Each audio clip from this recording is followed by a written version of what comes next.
Esta ocasión me dirijo a ustedes con el fin de realizar un análisis detallado de los acontecimientos presentados en el territorio de Guatemala entre los años 1960 a 1996. Encontramos que dentro de este lapso de tiempo se presenta un conflicto armado interno entre fuerzas armadas organizadas y legales y fuerzas militares del Estado. Este conflicto se caracterizó por su gran crueldad, continua violación de derechos humanos, entre otros. Es importante resaltar en este punto que el mundo para esta época venía padeciendo de los acontecimientos presentados a raíz de la Guerra Fría entre el bloque occidental y el bloque oriental. Guatemala no ha sido portador de buena suerte al momento de contar con sus dirigentes, puesto que no se ha respetado el derecho a la democracia y ellos acceden al poder mediante métodos o medios fraudulentos o golpes de Estado. Estas personas son o han pertenecido a la clase elitista de la sociedad y sus intereses se han centrado o se ven reflejados en el incremento de sus galerías de tesoros y demás, pero nunca han realizado una labor, o nunca realizaron mejor, una labor de ayuda a la población y al desarrollo eficaz y eficiente de Guatemala. Cuando ellos realizaban o deseaban brindarle apoyo a la población, pues se centraban en las clases altas de la sociedad, generando así un estado excluyente. Excluyente en diferentes ámbitos, en lo político, social, económico, cultural, entre otros. En lo político porque, como lo dije anteriormente, no se respeta el derecho a la democracia, entonces las personas no cuentan con este gran valor o este gran principio para desarrollarse. En lo económico porque solo pocas personas contaban con el acceso a satisfacer sus necesidades básicas y a mi punto de vista el más trágico de todos estos medios excluyentes era cuando se presentaban las relaciones interétnicas. Como es de conocimiento de todos nosotros, Guatemala cuenta con un gran número de población indígena. Esta población es nativa de este territorio. Las personas de la clase alta de la sociedad generaban o realizaban diferentes acciones con el fin de insultar a estas personas por medio de tratos de tratos raciales discriminatorios pues enfrente de estos, ¿no? ¿Qué sucede? Todos estos acontecimientos y este grupo de vulneraciones en contra de la población los conlleva a que se formen grupos armados organizados con un fin único, pues al principio, ¿no? De contrarrestar todas estas injusticias. Lo que conlleva que para el año 1960, exactamente pues el 13 de noviembre, se presente un fallido intento de golpe de Estado en contra pues del presidente o dirigente en esta época, Miguel Hidaguras Fuentes, y desde este momento se empieza a desatar lo que fue el conflicto armado en Guatemala, culminando así en el año 1996 tras la firma de diferentes acuerdos de paz. En este punto de los acuerdos de paz me gustaría hacer énfasis realizando un control o si se presentara un control de convencionalidad respecto de estos. Teniendo claros estos puntos de vista, iniciaré a desarrollar pues lo que es en sí la temática que vine a tratar. Inicialmente Guatemala proclama su independencia a partir del 15 de septiembre de 1821, eh, pero este territorio no cuenta en este momento con su propia autonomía o soberanía, sino hasta el año 1823 que pasa a ser parte de la provincia unida de América Central, la cual está compuesta por los territorios que hoy conocemos como Honduras, Salvador, Nicaragua, Costa Rica y pues obviamente Guatemala. ¿Qué sucede? que para el año 1839, debido a una serie de manifestaciones promovidas en Guatemala, estas las cuales se encontraban dirigidas por el señor Rafael Carrera, quien pasó a ser presidente de Guatemala para el año 1844. Él se caracterizó por sus luchas conservadoras, siendo de tal magnitud que se ha proclamado como uno de los mayores conservadores de América Latina gracias a su fuerte ideología. El gobierno estuvo altamente criticado por parte de los liberales, tanto así que estos llegan al poder.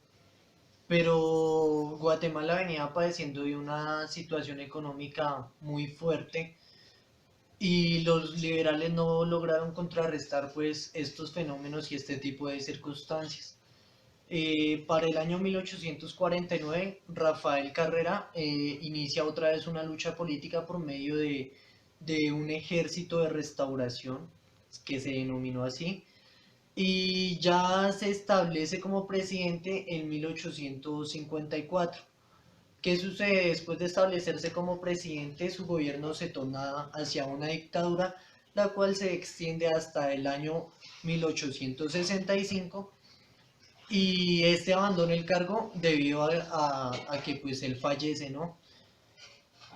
Tras este continúa en el cargo Vicente Serna, o llega al poder Vicente Serna, quien de igual forma que su antecesor era conservador y pues sigue con su lucha y promoviendo pues los ideales que tenía Rafael Carrera. En 1869 los liberales se alzan en armas. Este grupo de liberales se encontraba liderado por dos señores importantes para la historia de Guatemala, quienes son Miguel García y Justo Barrios. En el año 1871, estas dos personas y su ejército de liberales logran derrocar el gobierno, ya que y tras este hecho asciende a la presidencia el señor Justo Barrios. Su gobierno se encuentra caracterizado por la expansión económica, ya que realiza grandes lazos con diferentes estados a fin de realizar exportaciones de café. Él tenía la idea de reunificar América y tanto así que promueve diferentes tipos de guerras, pero para el año 1885 muere en una de esas guerras pues con el fin anteriormente dicho reunificar a América Latina.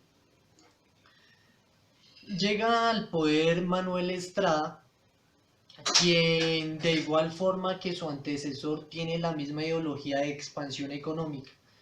Tanto así que para esta época llega la United Fruit Company, la cual se ubica en el territorio de Guatemala y ejerce un gran poder económico, tanto así que se llega a considerar como la primera potencia económica de Guatemala.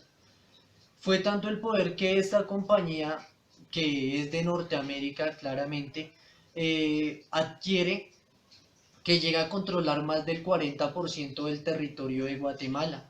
Es un territorio bastante amplio. Se decía que la United Fruit Company colaboraba con el desarrollo de Guatemala.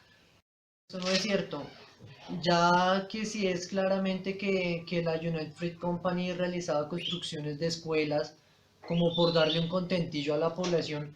Este estaba deteniendo el desarrollo de Guatemala, lo cual se ve materializado pues al momento que deseaban construir carreteras en el territorio, pero esta no lo permitió, ya que ella controlaba el monopolio del ferrocarril. Obviamente pues no le favorecía este tipo de construcciones.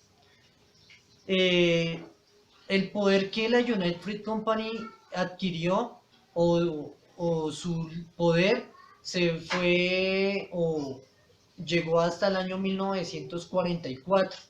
Es importante decir que para el año 1931 asciende al poder otro presidente de igual forma liberal, quien fue Jorge Ubico Castañeda. Como lo dije anteriormente, el poder de la United Fruit Company se extendió hasta 1944, ya que en este año se presentan una serie de manifestaciones por parte de la población de Guatemala, ya que tenían bastantes descontentos con lo que se estaba realizando, puesto que no se respetaban sus derechos en el sector laboral ni nada de esto. Así es que asciende al poder Federico Ponce Báides, pero su gobierno no se extiende en el tiempo, ya que para octubre de este mismo año se da un fenómeno que es la creación de un grupo que se denomina los Revolucionarios de Octubre. Es un grupo de militares, de militares oficiales de bajo rango y de estudiantes. Eh, este grupo estaba liderado por Jacobo Arnetz y Jorge Garrido, quienes promueven elecciones populares y tratar de desarrollar así pues una democracia en el territorio de Guatemala. Llega al gobierno tras estas elecciones Juan José Arevalo, quien es criticado según muchas personas por establecer un gobierno socialista.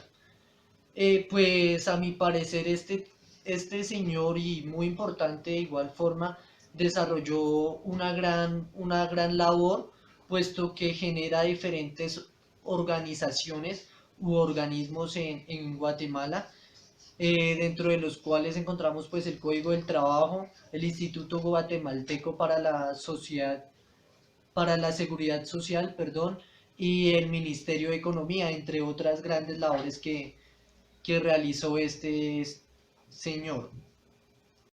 En 51 se vuelven a presentar elecciones en el territorio de Guatemala, en las cuales queda como ganador el señor Jacobo Arnetz, quien concentra su plan político a la recuperación de territorios que no estaban siendo utilizados por la compañía United Fruit Company. Esto pues obviamente no es del agrado de esta compañía y lo tildan de tener simpatías comunistas, lo cual para la época era supremamente grave por lo que se estaba presentando a nivel mundial. Siendo así que para 1957 se presenta un golpe de Estado, el cual estaba siendo respaldado y promovido por la United Fruit Company y por la CIA. Tras este golpe de Estado es reemplazado por el señor Miguel Yudágoras, de este alto mandatario, el cual se ve involucrado bajo un tinte autocrático y de igual forma cuenta con el apoyo de grupos de derecha, realiza diferentes actuaciones que no van en pro de la sociedad.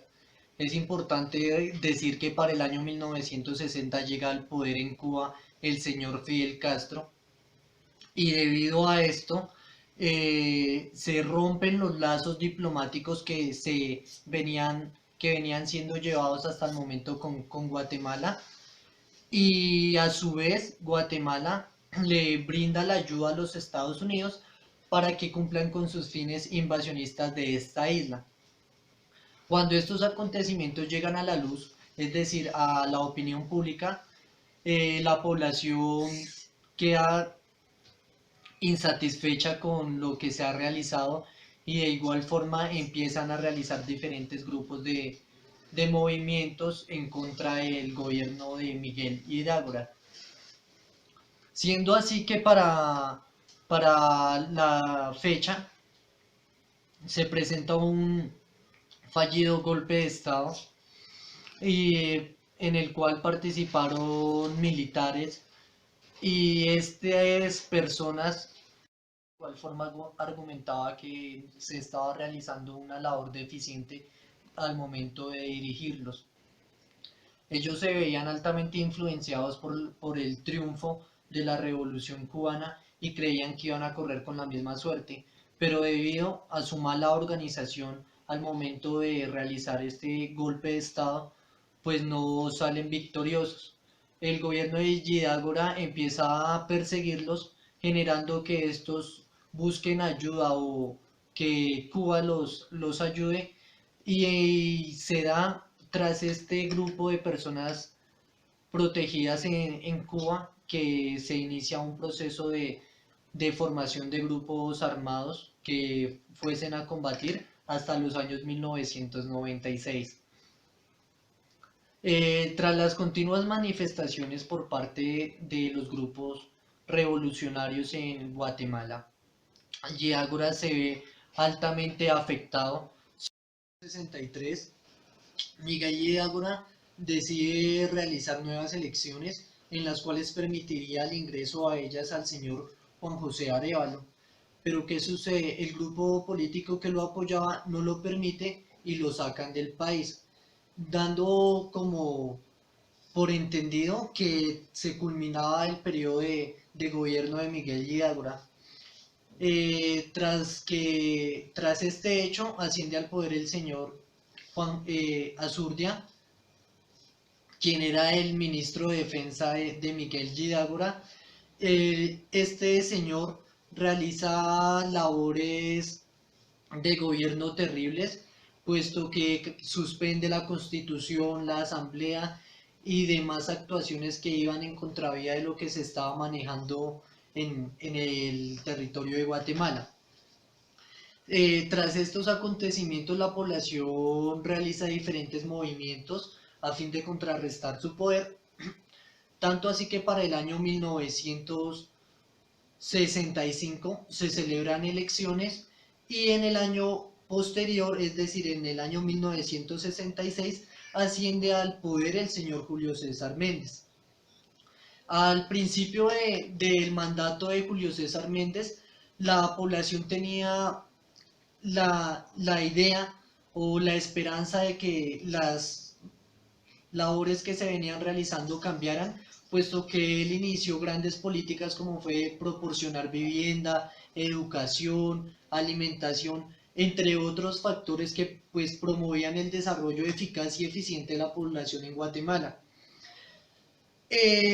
Toda esta política se vino abajo tras sus intentos de contrarrestar los grupos revolucionarios de Guatemala, ya que él crea su propio grupo paramilitar a fin de lo que él denominaba su llevar una política correcta, y no se daba cuenta que lo que estaba haciendo era proliferar más el conflicto. Es decir, creó aparte de los grupos militares del Estado, otro grupo que contrarrestara el poder de los grupos insurgentes del territorio guatemalteco.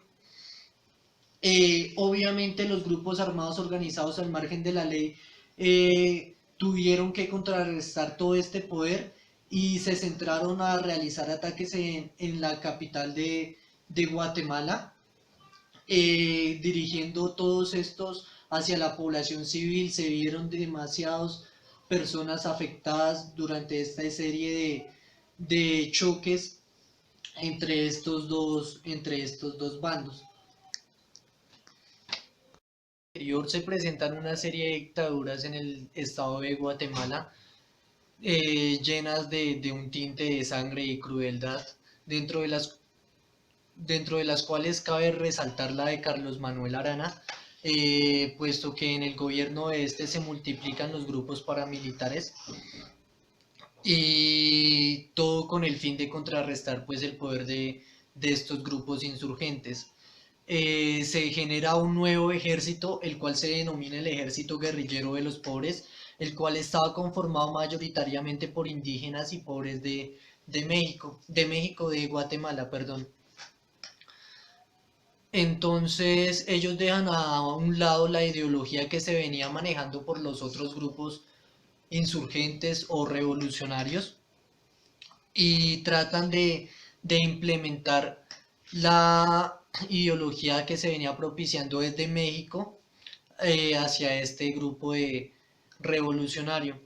Ellos lograron convencer a la población civil hasta en un 100%, y tenían muy fuerte su ideología, sus bases y todo esto, pero su labor no logra triunfar en la medida de que ellos eran o contaban con un grupo de personas reducido, el cual al momento de realizar sus ataques en contra del gobierno o de los grupos paramilitares, pues obviamente no iba a triunfar. y debido a la desesperación de los grupos paramilitares y el gobierno al ver que su fuerza pues no podía ser nivelada o igualada, se remitían a accionar sus armas en contra de la población civil y toda su ira y demás recaía sobre estos, lo que conllevó a que la población civil pues generara descontento con este nuevo grupo guerrillero y perdió su total apoyo. Ya para el año 1973 se presentan elecciones, llega al poder el señor Eugenio García. Él llega al poder por medios fraudulentos, ya que el sufragio o la votación se ve alterada. Eh, Él tuvo en su gobierno que acarrear con las graves consecuencias que contrajo el terremoto, lo cual dejó a Guatemala en una situación desastrosa para esta época. Posteriormente llega al poder Romeo Lucas García Mora, quien se dirigió toda su labor política a contrarrestar o a combatir en contra de estos grupos revolucionarios. En esta etapa se presenta una de las más sangrientas y para 1980, a fin de contrarrestar todo este poder, se presenta un acontecimiento que fue conocido a nivel internacional, el cual fue la quema de la Embajada de España en Guatemala, lo cual contrajo que 37 personas resultaran incineradas. El gobierno de García Mora se ve altamente preocupado por tratar de contrarrestar todo este tipo de aconteceres e inicia una labor de masacre a nivel de toda la población. Y de igual forma se ven involucrados la muerte de diferentes jueces, abogados y demás personas garantes de derechos humanos, ya que pues esto no le era de favor o no le favorecía al gobierno de esta época. Ya para 1982 llega al poder el señor Ríos Montt, quien anula la constitución política de 1965 y de igual forma centra todo su poder a fin de contrarrestar el poder que había adquirido en gran medida los grupos revolucionarios al margen de la ley. Para el año 1983, este presidente es derrocado por su ministro de Defensa, Óscar Humberto Mejía, quien realiza un golpe de Estado pues en su contra. Ya para el año 1984 se genera una nueva constitución política, la cual es promovida por la Asamblea.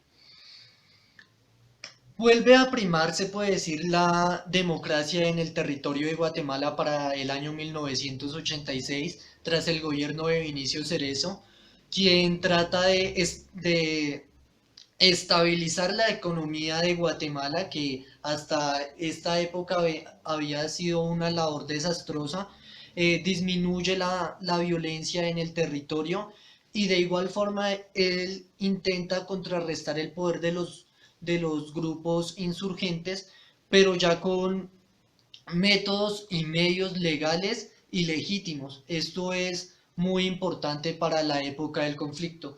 De igual forma, él se caracteriza porque promueve diferentes acuerdos de paz a nivel de Guatemala y América Latina, dando así el inicio a lo que vino a ser la firma de los diferentes tratados de paz que culminaron o terminaron con el conflicto hasta ahora presentado en el territorio de Guatemala. Durante el gobierno de Vinicio Cerezo se inicia lo que fue el camino hacia el acuerdo de paz, el cual estuvo lleno de obstáculos, pero al fin, en 1996, se logra este tan anhelado proceso de paz. Durante el gobierno de Vinicio Cerezo se crea la oficina del Procurador de los Derechos Humanos y la Comisión Nacional para la Reconciliación, las organizaciones que propiciaban el diálogo nacional, las cuales se llevaron a cabo tras el Acuerdo de Oslo. Este se firmó para el año 1989. ¿Qué sucede? Tras este se trata de implantar una paz en el territorio, pero esta no perdura debido a los constantes choques ideológicos entre los grupos guerrilleros y el gobierno.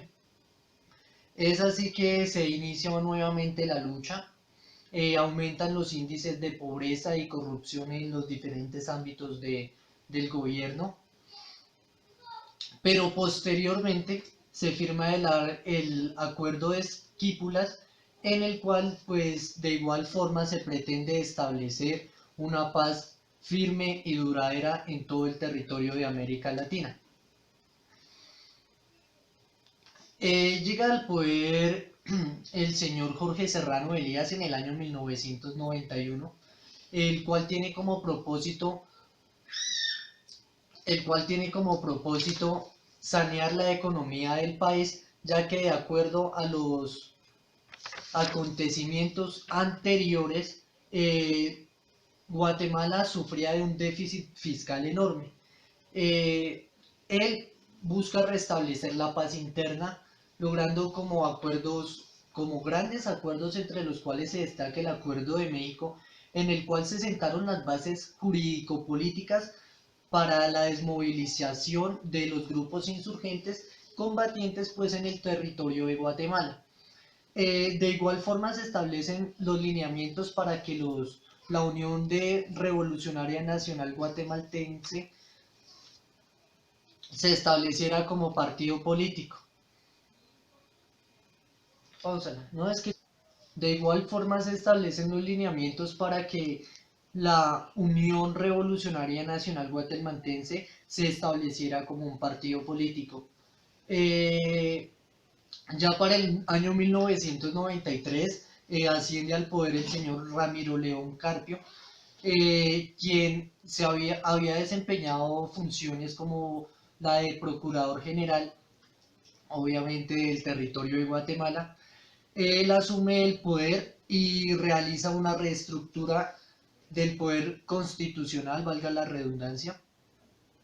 De igual forma, para el año 1994 firma los acuerdos de derechos humanos con mediación de la ONU, mediante los cuales se pretendía investigar o indagar acerca de las vulneraciones de los derechos de los indígenas y demás población afectada en el margen del conflicto.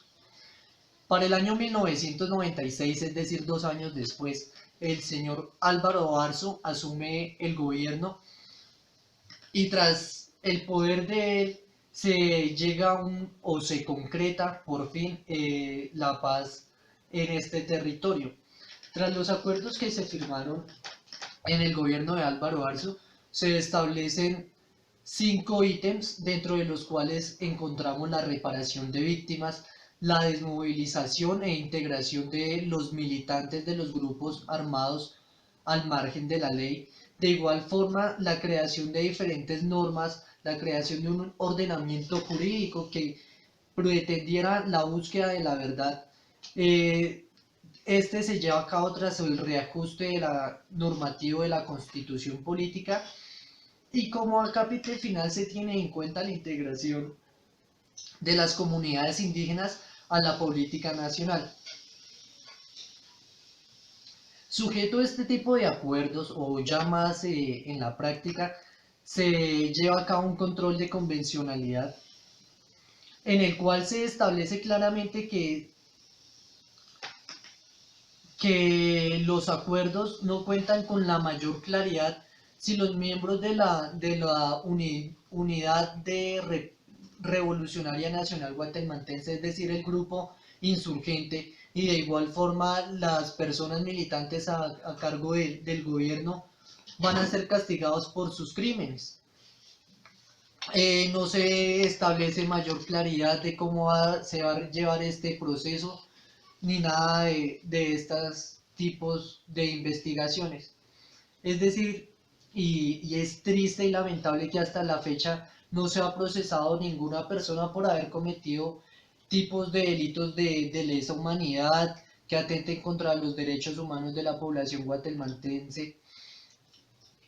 Y esto no tiene mayor relevancia, así se haya creado la Comisión de la Verdad, y se interpreta que la ley de amnistía favoreces a las personas que cometieron todo este tipo de acontecimientos atroces en contra de la población. La Corte Interamericana de Derechos Humanos ha establecido en su control o en sus intervenciones, ha establecido que estos acuerdos no son compatibles con la Convención Interamericana de Derechos Humanos, ya que no cumple con los lineamientos establecidos con este, como lo es el indagar, investigar, castigar, sancionar, la reparación de víctimas, entre otros tipos de factores que debe contar pues un verdadero acuerdo de paz, razón por la cual el proceso que se llevó a cabo en Guatemala desafortunadamente carece de efectos jurídicos. Con esta pequeña conclusión, me gustaría dar por terminada la pequeña intervención que realicé en esta ocasión. Sería de mi total satisfacción que les haya gustado y pues genere cierto tipo de pasión hacia realizar una investigación en los diferentes acontecimientos que se han presentado a lo largo de nuestra historia, ya que esto genera pues el enriquecimiento de nosotros mismos como personas y nos conlleva a generar una lucha por un estado en el cual se respeten los derechos humanos de las personas y podamos desarrollar una Colombia eficaz y eficiente. Muchas gracias.